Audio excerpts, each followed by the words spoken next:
الحمد لله نحمده ونستعينه ونستغفره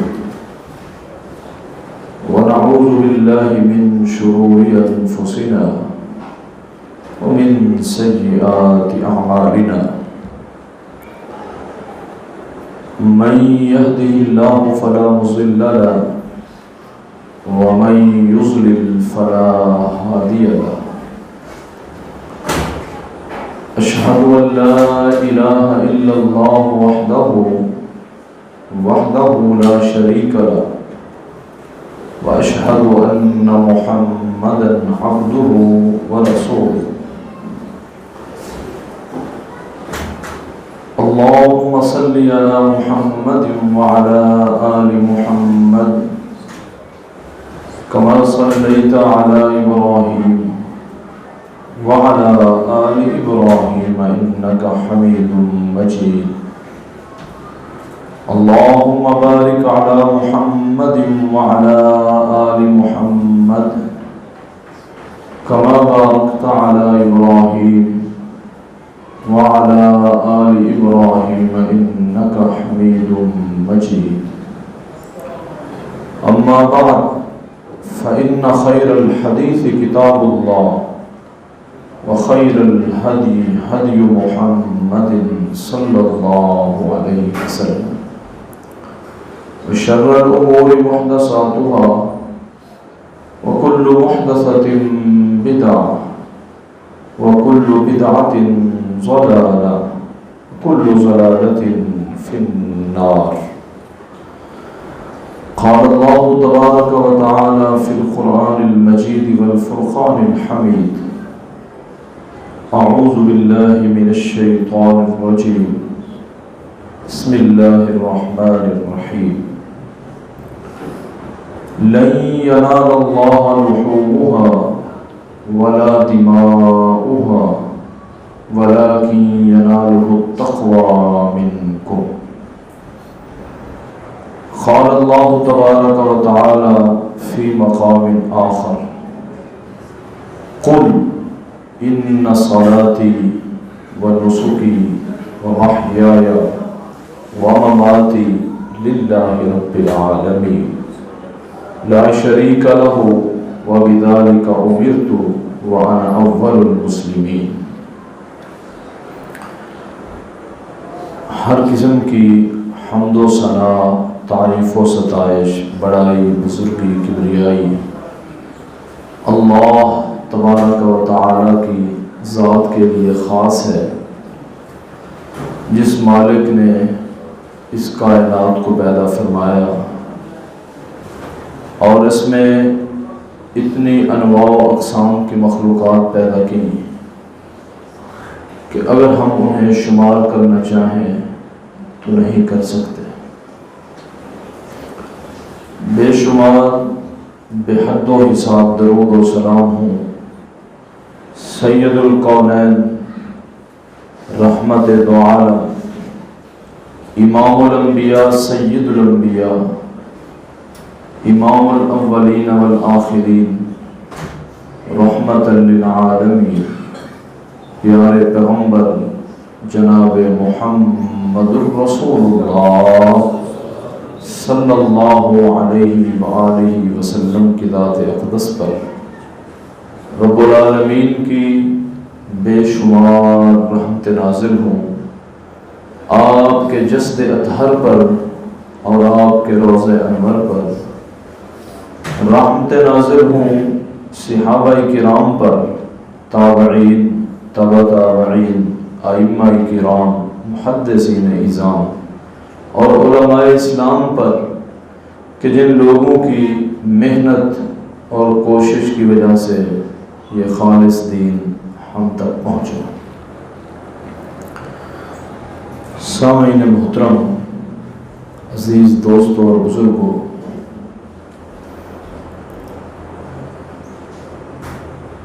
نیکی چاہے چھوٹی ہو یا بڑی ہو،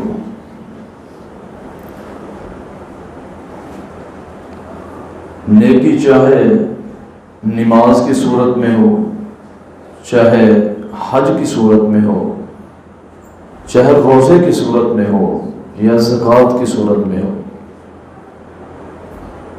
اور چاہے قربانی کی صورت میں ہو، نیکی ایک مومن اور ایک مسلمان کی گم شدہ دولت ہے۔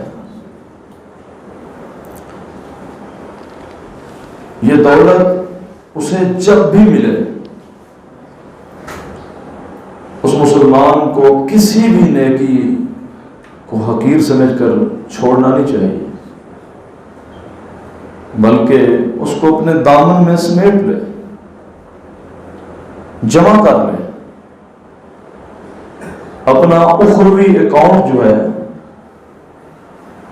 اس کے بیلنس کو بڑھاتا چلا جائے۔ اور میں اور آپ دنیا میں آئے ہی اسی وجہ سے ہیں، ہمارے آنے کا مقصد ہی صرف یہ ہے، کیونکہ اللہ تبارک و تعالیٰ فرماتے ہیں وَمَا خَلَقْتُ الْجِنَّ وَالْإِنسَ إِلَّا لِيَعْبُدُونِ، کہ جن اور انسان کی تخلیق ہی صرف اس لیے ہوئی ہے کہ میری عبادت کریں، اور عبادت نیکی کا دوسرا نام ہے۔ اور جس دنیا میں اور آپ زندگی گزار رہے ہیں، یہ دنیا ہر گزرتے لمحے کے ساتھ مجھ سے اور آپ سے دور ہوتی جا رہی ہے۔ گزرا ہوا لمحہ، گزرا ہوا پل اور گزرا ہوا وقت واپس نہیں آنا۔ ہم اس زندگی سے دور جا رہے ہیں، اور دوسرے لفظوں میں یہ زندگی ہم سے دور جا رہی ہے، ایک اور زندگی ہمارے قریب ہوتی جا رہی ہے جسے میں اور آپ آخرت کہتے ہیں۔ اب میری اور آپ کی فکر تو یہ ہونی چاہیے، ایک وہ چیز ہے جو ہم سے دور جا رہی ہے، اور ایک وہ ہے جو ہمارے قریب سے قریب تر ہو رہی ہے، وہ موت کی صورت میں ہو سکتی۔ تو انسان کو زیادہ کوشش اس کی طرف کرنی چاہیے جو قریب آ رہی ہے، جو دور جا رہی ہے وہ تو آج نہیں تو کل ختم ہو جائے گی۔ تو لہذا اخروی زندگی کے لیے انسان کو نیکی جب بھی ملے موقع اسے اپنے دامن میں سمیٹ لے۔ اور انہی نیکیوں میں سے ایک بڑی ہی عظیم نیکی سنت ابراہیمی قربانی کی صورت میں ہے۔ قربانی، نبی اکرم صلی اللہ علیہ وسلم ہمیشہ قربانی کرنے کے لیے اپنا ایک علیحدہ بجٹ رکھتے تھے، جس طرح ہم بھی بجٹ رکھتے ہیں۔ ہم میں سے کسی کے گھر بیٹی پیدا ہوتی ہے نا، اس باپ کو اسی دن سے فکر لاحق ہو جاتی ہے کہ بیٹی کی شادی بھی کرنی ہے۔ پہلے دن سے ہی اس کے ذہن پہ یہ بات آ جاتی ہے، وہ کام جو اس نے 20-25 سال بعد سر انجام دینا ہے اس کی فکر اسے پہلے دن سے آ گئی ہے، اور وہ اپنے بجٹ کو مخصوص کرتا ہے۔ کل جب میں اپنی بیٹی کی شادی کروں تو مجھے پریشانی نہ ہو، حالانکہ یہ پریشانیاں میں نے اور آپ نے خود اپنے ذمہ لگائی ہوئی ہیں۔ اسلام میں تو نکاح تو ایک بالکل کم خرچ، بلکہ ایسا کریں کہ کوئی خرچ ہی نہیں ہے، یہی تھا نا جس کو ہم نے خود مشکل کرتے کرتے کرتے اس حد تک لے گئے ہیں کہ اب نکاح مشکل ہے اور زنا آسان ہو گیا، عام ہو گیا، نکاح مشکل ہے۔ ایک بچہ 30-35 سال 40 سال کو پہنچ گیا اور یہی حالت بچیوں کی ہے، نکاح نہیں کرتے۔ اور جب جس معاشرے میں نکاح کی ریشو کم ہو جاتی ہے، یعنی اس سپیڈ سے نکاح نہیں ہو رہے جس سپیڈ سے بچے بلوغت کو پہنچ رہے ہوتے ہیں، تو اس معاشرے میں بے حیائی اور بد کرداری کا پھیل جانا اٹل حقیقت ہے، اسے روک نہیں سکتے۔ روکنے کا طریقہ ہی صرف یہ تھا کہ نکاح کیا جائے، اور نکاح مشکل ہے کیونکہ برادری میں برادری کا بت بھی تو بہت بڑا بت ہے، پھر جہیز کی لعنت جو ہے یہ بھی بہت بڑی لعنت ہے۔ اور پھر اپنے سٹیٹس کے بندے ملیں تو تب رشتہ ہوگا نا. یہی ہے نا میری اور آپ کی حالت.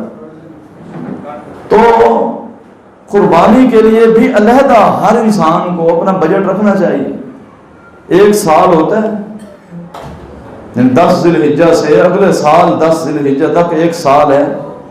ہر مہینے میں 2000 روپے بھی سائڈ پہ رکھتا جائے نا آخری وقت میں, وہ قربانی کا یا تو جانور کو بکرا لے سکتا ہے, نہیں تو حصہ ڈال سکتا ہے, قربانی تو ہو جائے گی اس کی. بجٹ علیحدہ ہونا چاہیے.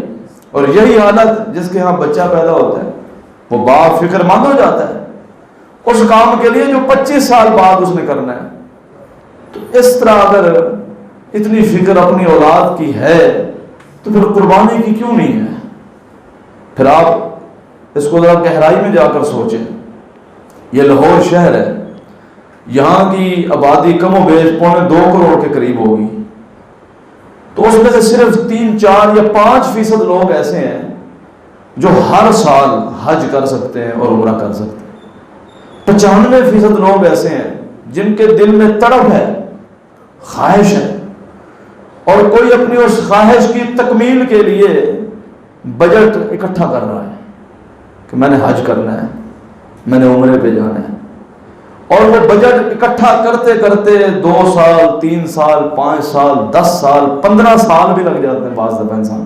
اور بعض دفعہ وہ بیچارہ بجٹ اکٹھا کرتا ہی رہ جاتا ہے, اکٹھے کرتے کرتے اس دنیا سے ہی کوچ کر جاتا ہے. ایسا بھی ہوتا ہے. ایک بجٹ اس نے تشکیل دیا ہے, تقریباً 10 12 14 لاکھ کا خرچہ ہے, تو اسے اتنے سال لگے, یعنی بجٹ اس نے مخصوص کر دیا ہے. اور اگر وہ حج نہ بھی کر سکے, میرا یہ ایمان ہے اگر اس کی نیت خالص تھی اللہ تعالیٰ اسے حج کا اجر عطا فرمائیں گے, اور اس کی نیت خالص تھی. تو رسول اللہ صلی اللہ علیہ وسلم قربانی کے لیے علیحدہ بجٹ رکھتے تھے.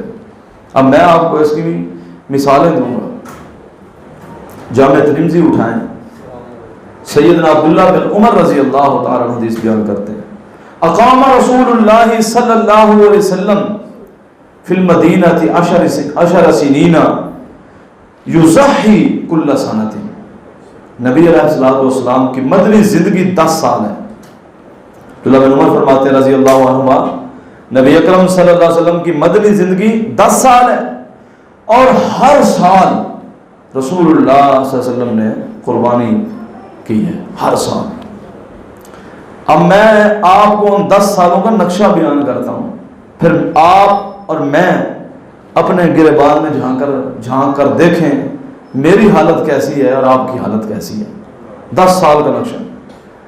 آپ سیرت کا مطالعہ کریں, وہ 10 سال رسول اللہ صلی اللہ علیہ وسلم کے معاشی طور پر انتہائی غیر مستحکم حالات تھے. آپ مضبوط نہیں تھے معاشی طور پر, معاشی طور پر انتہائی کمزور تھے.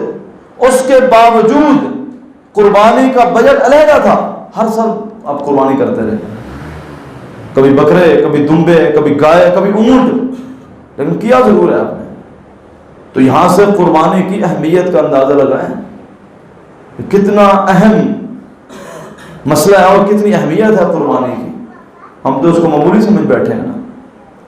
اب 10 سالوں کا ذرا میں نقشہ آپ کے سامنے رکھتا ہوں. 4 حدیثیں ہیں اس حوالے سے. سب سے پہلے صحیح بخاری کی حدیث اٹھائیں.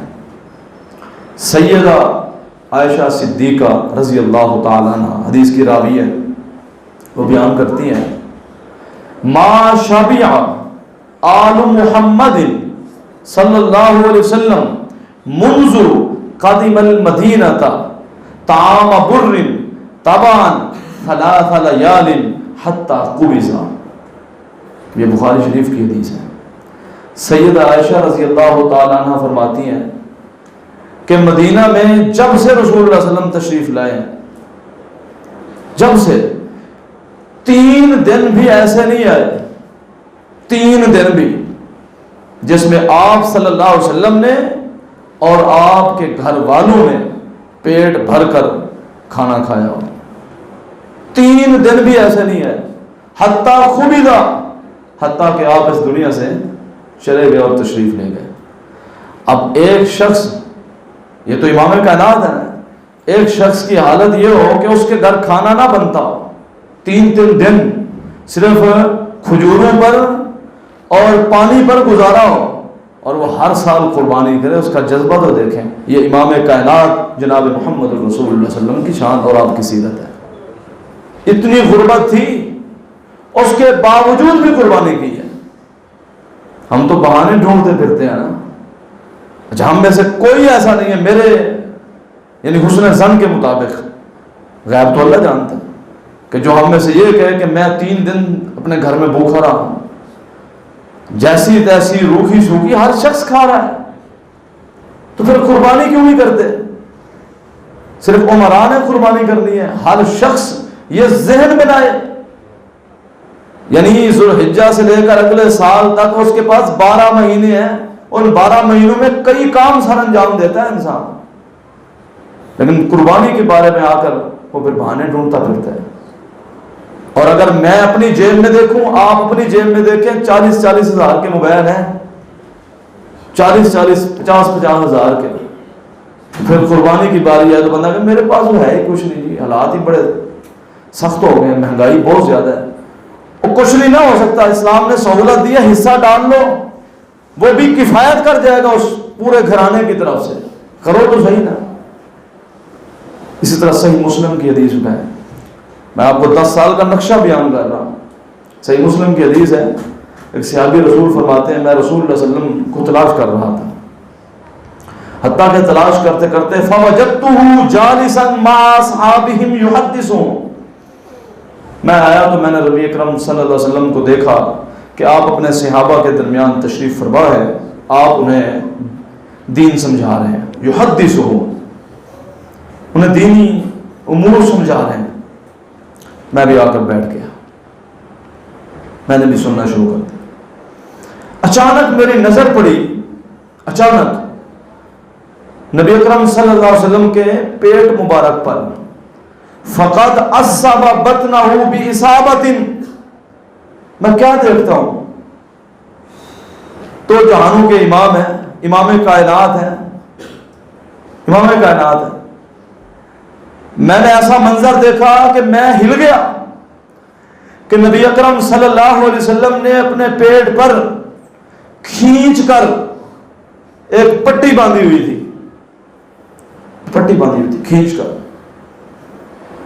میں نے سیدنا اسامہ بن زید رضی اللہ تعالیٰ عنہ سے پوچھا کہ آپ تو رسول اللہ صلی اللہ علیہ وسلم کے گھر کے فرد ہیں، سیدنا زید کے بیٹے ہیں، میں پریشان ہو گیا ہوں کہ اللہ کے رسول صلی اللہ علیہ وسلم نے اپنے پیٹ پر پٹی باندھی ہوئی ہے، کیا ماجرا ہے؟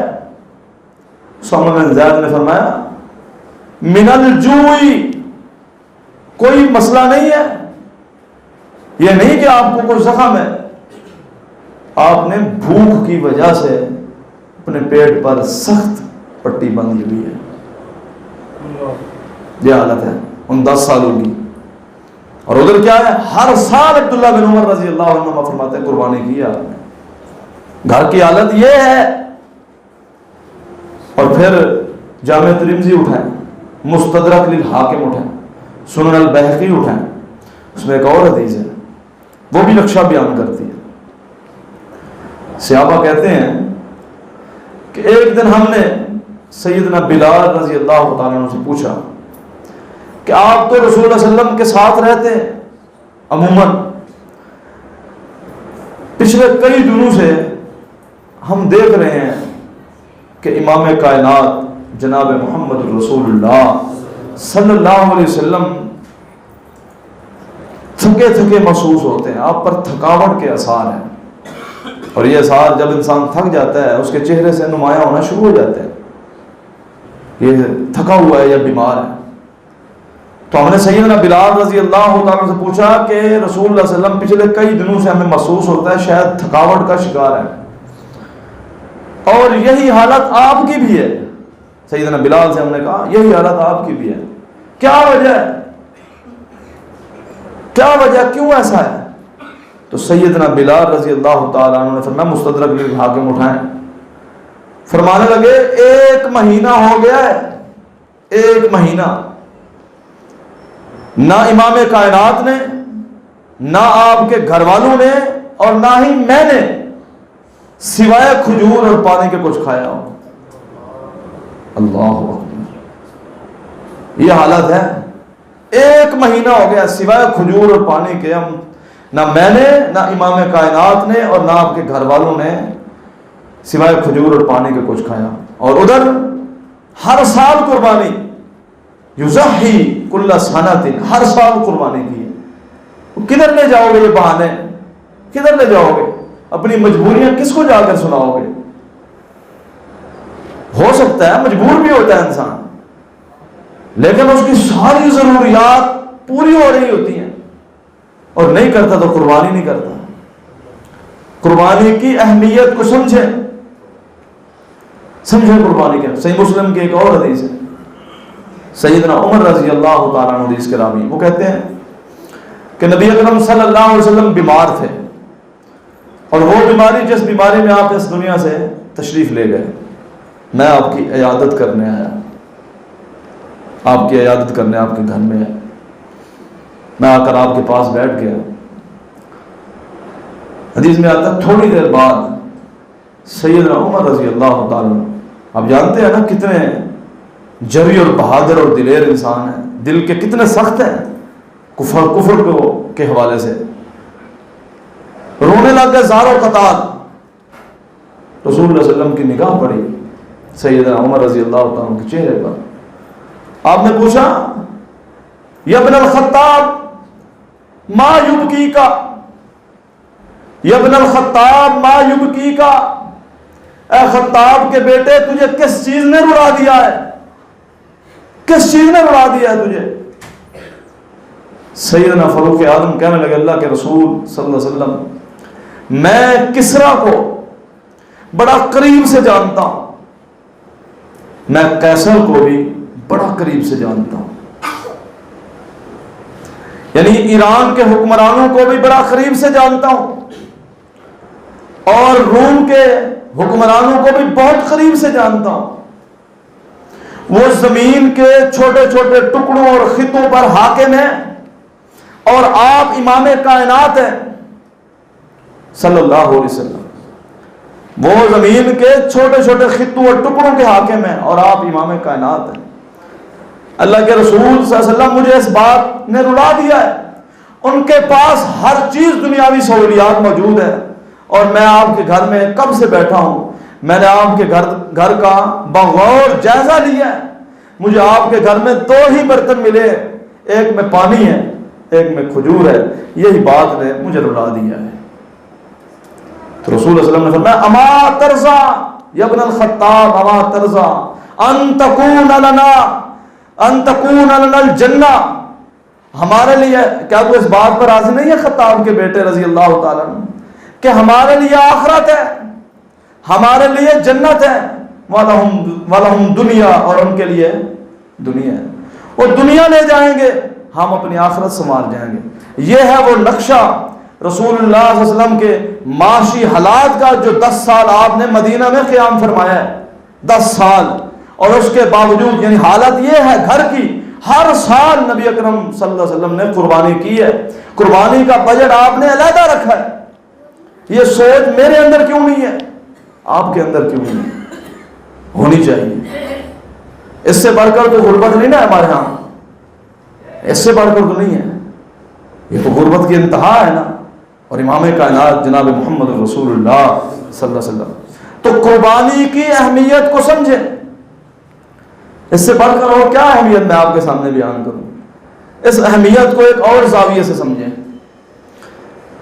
اسلام نے عبادات کے متعلق، عبادات کے حوالے سے جس قدر نرمی ایک مسافر کو دی ہے، جس قدر نرمی اور سہولت ایک مسافر کو دی ہے، کسی اور کو نہیں دی۔ عبادات کے متعلق مسافر کے لیے بڑی نرمی رکھی ہے اسلام نے۔ مثلا ایک شخص مسافر ہے، وہ کس حالات میں اب سفر کر رہا ہے، تو اسلام نے کیا حکم دیا ہے کہ تو 2 نمازیں جمع کر لے، ظہر اثر اکٹھی پڑھ لے، مغرب عشاء اکٹھی پڑھ لے۔ سہولت ہے نا، ظہر اثر 1 بجے پڑھ لے گا تو شام تک تیرے پاس وقت ہے، تو ریلیکس ہو جائے گا، تیرے لیے آسانی ہے، تو یہ سہولت ہے۔ پھر اسلام نے مسافر کے لیے ایک اور سہولت رکھی، چلو 2 جمع کر دی تھیں، یہ تو مہربانی ہے مالک کی، ایک اور سہولت رکھی کہ پوری بھی نہیں پڑھنی، 2 فرض ظہر کے، 2 عصر کے، مغرب کے 3، عشاء کے 2 اور فجر کی 4 رکھتے ہیں، 2 سنتے اور 2 فرض، وتر ساتھ پڑھنا ہے عشاء میں، آدھی کر دی نا نماز۔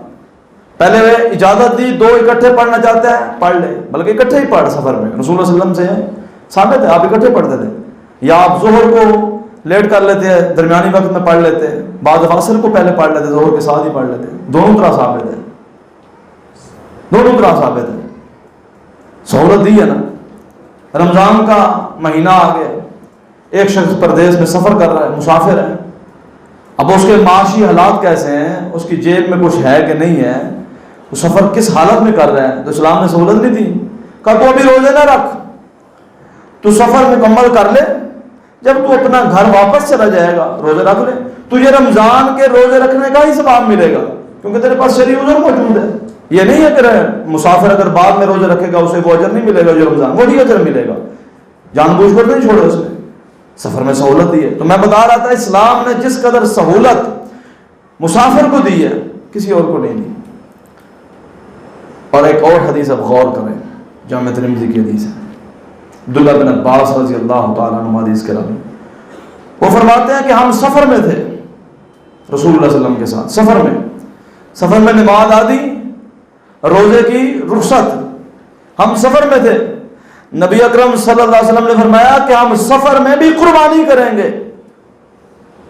حالانکہ نماز کا مقام بہت بلند ہے، روزے کا مقام بہت بلند ہے، نماز اور روزے کی بنسبت قربانی کا وہ مقام نہیں ہے، لیکن اہمیت بتانا مقصود تھا۔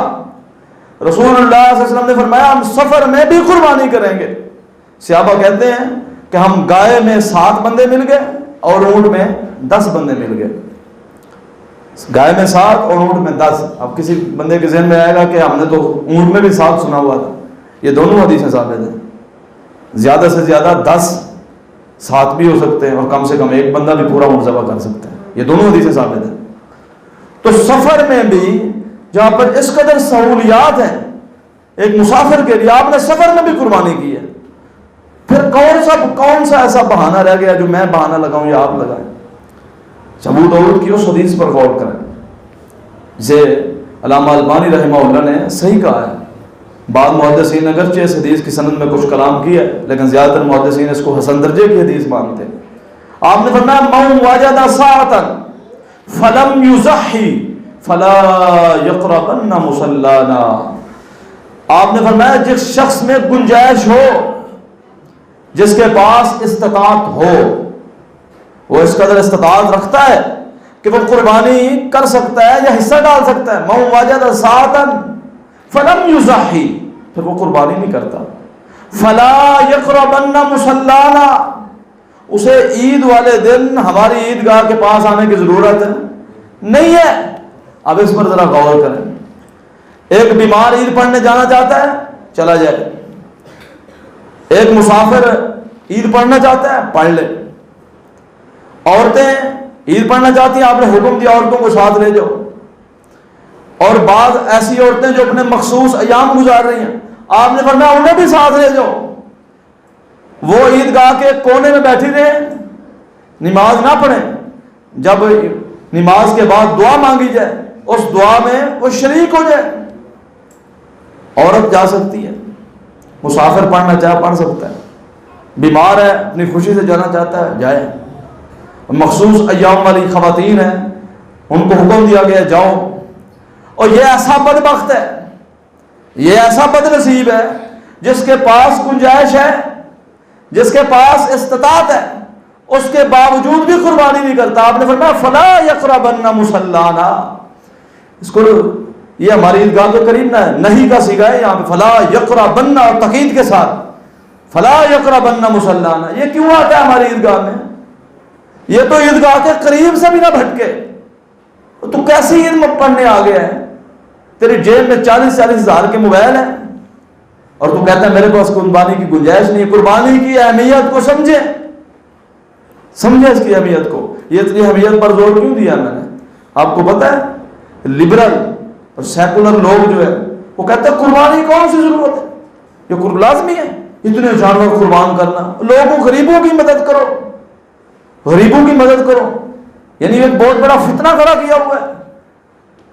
یعنی اچھا ان کی جب بھی چوٹ لگتی ہے اسلام پر، بے حیائی پر جتنے پیسے خرچ ہوتے ہیں، شادی بیاہ پر جتنی فضول خرچ، کبھی انہوں نے کہا ہے سارا کچھ بند کرو، جہیز بند کرو، غریبوں کی مدد کرو؟ تب نہیں کہیں گے. اسلام کا مسئلہ آئے گا یہ چوٹ لگائیں گے. اس لیے قربانی کی اہمیت کو سمجھے. رسول اللہ صلی اللہ علیہ وسلم نے ہر سال قربانی کی ہے، کبھی اونٹ کی ہے، کبھی گائے کی ہے، کبھی بکرے کی ہیں، کبھی دمبے کی ہیں، مینڈے کی ہیں، کی ضرور ہے. تو جن بھائیوں نے قربانی لے لی ہے اللہ تعالیٰ ان کی قبول فرمائے، اور جنہوں نے ابھی تک ارادہ بنایا اللہ انہیں بھی توفیق دے. یعنی آپ کوشش کریں ایک حصہ تو ڈال لیں، سال بعد بھی اگر 15,000 روپے ایک شخص اپنی جیب سے نکالے، یعنی ایک مہینے میں اگر 1500 جمع کرتا جائے، 12 مہینے بعد تقریباً 15-16,000 بن جائیں گے، 18,000 کے قریب پیسے بن جائیں گے. اتنا ہی حصہ ہے نا میکسیمم، 15, 16, 14, 17، شاید 18 18.5 کا کوئی حصہ، تو یہ تو ڈال سکتا ہے. تو اس کی اہمیت کو سمجھیں.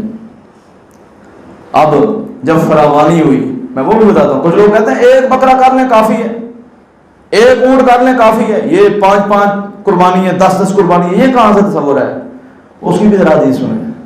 جب فراوانی ہوئی، فتوحات ہوئی اور مال غنیمت آیا اور آپ نے مجاہدین میں مال غنیمت تقسیم کیا، پھر جو آپ کا حصہ بنا، رسول اللہ صلی اللہ علیہ وسلم کا جو حصہ بنا، آپ نے سارے پیسے سیدنا علی کو دیے رضی اللہ تعالیٰ، اور آپ نے فرمایا کہ تم یمن جاؤ، یمن جا کر وہاں سے قربانی کے اونٹ لے کر آؤ.